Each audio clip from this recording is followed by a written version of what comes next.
6.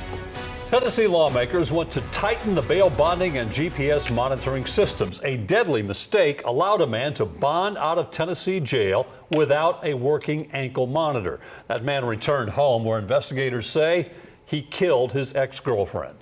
Good evening and welcome to News 2 at 6. I'm Bob Mueller. And I'm Haley Wilgus. State Capitol reporter Tori Gessner explains how a group of state senators could consider legislation to prevent this from happening again. It was a bond blunder that's drawing Tennessee senators to the table. This is an ongoing process and a discussion. We're here to listen. The Senate Bail Task Force formed to prevent another alleged attacker like Bryson Rivers from slipping through the cracks of the criminal justice system. The group hearing testimony from GPS monitoring companies, bail bonds agents, and other industry experts about what may need to change through legislation in Tennessee. To bring a comprehensive bill that fixes everything is just not possible in this legislature. But what we would hope to do is find 2 or 3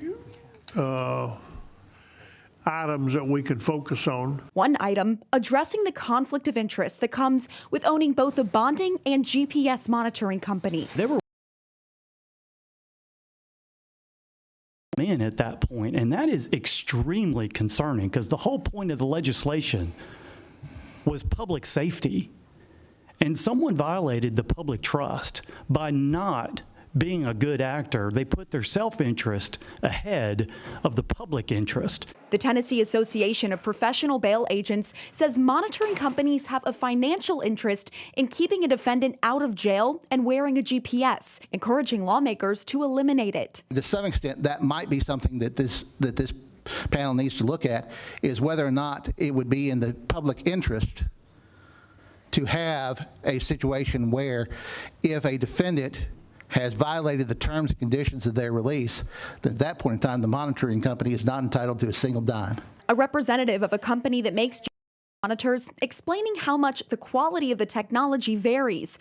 The owner of the Tennessee Bonding Company advocating for statewide regulations on the industry versus the current structure where each county can make their own rules. Reporting in Nashville, I'm Tori Gessner.